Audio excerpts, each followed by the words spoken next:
Now I thought that my expectations for Portal 2 would be met, but once again I was wrong. It exceeded my expectations.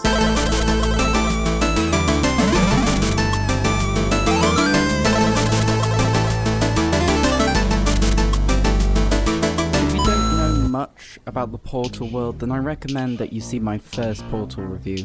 Once again, the Portal series has proven that it stands as arguably one of the best puzzle platform games in the market, and will remain one of the best for a very long time, unless I'm proven wrong again.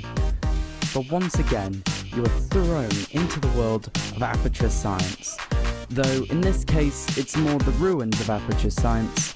You discover that after destroying Glados, the Aperture Science facility has fallen on hard times. And the first major point I have to make is the amazing use of the decaying facility to show off the improved graphics system.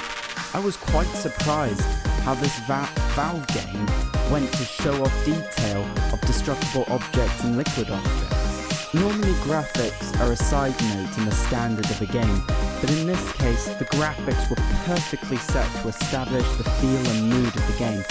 As you explore the ruins and the resurrection of the Aperture Science facility, the game also introduces a new character, Wheatley, another Aperture AI, who is your companion for maybe the first 30 minutes. Once again, unfortunately, you can see the plot twist miles away, and this time you didn't even need to see the creepy hints and messages on the map. Okay, what you're doing there is jumping. You just jumped. But never mind. Say apple. Apple. Apple. Apple. However, he adds to the layers of the dark humour in this game, which helps set the sinister mood while also maintaining the casual feel of playing the game. Obviously, Glados does return, because it wouldn't be a Portal game without your psychotic AI evaluator, where this game continues to bombard you with more and more backstory into who she is, how she was developed, and what additional mysteries of Aperture can be discovered. These two characters are essential to hinting the backstory, and later on in the game, you find pre-recorded messages from the old director, Cave Johnson, and these messages are a treasure trove of hints and clues into how Aperture Science was discovered and what led to it to become such a sinister place. Give Cave Johnson lemons! Do you know who I am? I'm the man who's gonna burn your house down with the lemon! This game also improves on the gameplay by a whole new level, with so many more and interesting maps, though annoyingly the threats are pretty much the same, though that is only a minor problem compared to the gigantic amount of new maps, which do have a much higher difficulty with additional aspects like bouncing gel, which will propel you into the air to better vantage points, or propellant gel, which will increase your speed. That, combined with the refined portal gun mechanic, makes the maps even more intense and complex.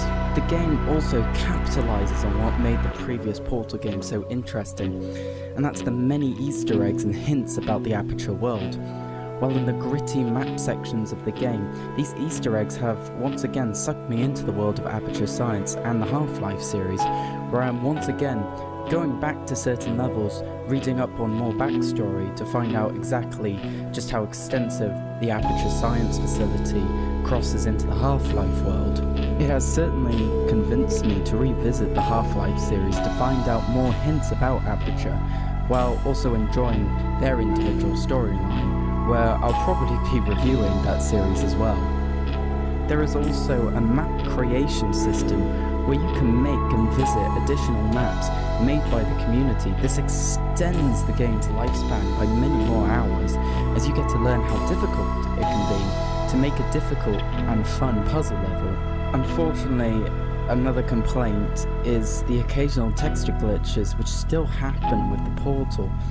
But apart from that, the game improves on just about every aspect from its predecessor. And unfortunately, one of the sad notes about this game is that I can't see the possibility of a sequel really working out, though with my current track record I could be wrong. Overall, this game is a masterpiece of puzzle solving, which is why this game deserves a 10 out of 10. I guess what I have to do now is grab my gravity gun and go back to the world of Half-Life. Like and subscribe for more, and I'll speak to you soon on the next Brutus review.